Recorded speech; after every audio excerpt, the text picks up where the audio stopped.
அன்பு மாணவர்களுக்கு வணக்கம். இப்போ நாம் பார்க்க போகிற பாடப்பகுதியின் நிறுத்தற்குறிகளில் காற்புள்ளி. பொருள்களை எண்ணும் இடங்களில் காற்புள்ளி வரும். பொருள் என்ற இடத்துல எது வரும் அப்படின்னா காற்புள்ளி. எடுத்துக்காட்டு குறிஞ்சி, முல்லை, மருதம், நெய்தல், பாலை ஆகியன 5 திணைகள். இந்த 5 திணைகளில் பாருங்கள், குறிஞ்சி காற்புள்ளி, முல்லை மருதம் காற்புள்ளி, நெய்தல் காற்புள்ளி, பாலை காற்புள்ளி ஆகியன 5 திணைகள். கடிதத்தில் விழிமுன் காற்புள்ளி வரும். எடுத்துக்காட்டு அன்புள்ள நண்பா அப்படின்னு நாம் எழுதிட்டு அங்கே காற்புள்ளி கொடுக்கணும். அடுத்தது வினையெச்சங்களுக்கு பின் காற்புள்ளி வரும். வினையெச்சங்களுக்கு பின் எடுத்துக்காட்டு பொழிலன் தோட்டத்திற்கு சென்று வாழை இலை பறித்து வந்தான். பொழிலன் தோட்டத்திற்கு சென்று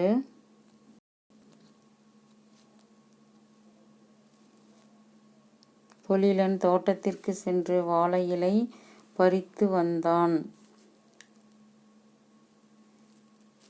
இதில் பாருங்கள், பொழிலன் தோட்டத்திற்கு சென்று வாழை இலை பறித்து வந்தான். தோட்டத்திற்கு சென்றுங்க காற்புள்ளி கொடுத்துருக்காங்க. மேற்கோள் குறிகளுக்கு முன் காற்புள்ளி வரும். எடுத்துக்காட்டு குழந்தை நிலவை பார்த்து காற்புள்ளி கொடுத்துருக்காங்க. நிலா நிலா ஓடிவா என்று பாடியது. அடுத்தது முகவரியில் இறுதி வரி நீங்க ஏனைய வரிகளுடைய இறுதியில் காற்புள்ளி வரும். எடுத்துக்காட்டு ஆண்டாள் எண் 45 காமராசர் திருவள்ளூர். ஆண்டாள் காற்புள்ளி, எண் 45 காற்புள்ளி, காமராசர் காற்புள்ளி, திருவள்ளூர் அங்கே முற்றுப்புள்ளி கொடுத்துருக்காங்க. இப்போ காற்புள்ளி அப்படின்னா எப்படி வரும்னா, பொருள்களில் எண்ணும் இடங்களில் காற்புள்ளியானது பொருளை எண்ணுகின்ற இடங்களில் எந்த புள்ளி வரும்? காற்புள்ளியானது வரும். குறிஞ்சி, முல்லை, மருதம், நெய்தல், பாலை ஆகியன 5 திணைகள். கடிதத்தில் விழிமுன் காற்புள்ளி வரும். எடுத்துக்காட்டு அன்புள்ள நண்பா.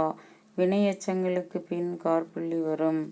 எடுத்துக்காட்டு பொழிலன் தோட்டத்திற்கு சென்று வாழை இலை பறித்து வந்தான். அடுத்தது மேற்கோள் குறிகளுக்கு முன் காற்புள்ளி வரும். குழந்தை நிலவை பார்த்து நிலா நிலா ஓடிவா என்று பாடியது. அடுத்தது பாருங்க, முகவரியில் இறுதி வரி நீங்க ஏனைய வரிகளின் இறுதியில் காற்புள்ளி வரும். எடுத்துக்காட்டு ஆண்டாள் காற்புள்ளி, எண் 45 காற்புள்ளி, காமராசர் காற்புள்ளி, திருவள்ளூர் காற்புள்ளி கொடுத்துருக்காங்க. அடுத்தது நாம் பார்க்க போகிறது அரைப்புள்ளி. அடுத்தது நாம் என்னத்தை பார்க்குறோம்? அரைப்புள்ளி. அரைப்புள்ளினா ஒரே எழுவாயில் பல வாக்கியங்கள் தொடரும் இடத்துல அரைப்புள்ளி வரும். எடுத்துக்காட்டு கரிகாலன் கங்கை வரை படையெடுத்து சென்றான்.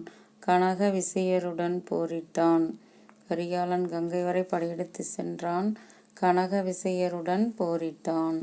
அடுத்தது உடன்பாடு எதிர்மறை கருத்துக்களை ஒன்றாக கூறும் இடத்துல அரைப்புள்ளி வரும். எடுத்துக்காட்டு நல்லவன் வாழ்வான். பாருங்கள், அரைப்புள்ளி கொடுத்துருக்காங்க. தீயவன் தாழ்வான், அரைப்புள்ளி கொடுத்துருக்காங்க.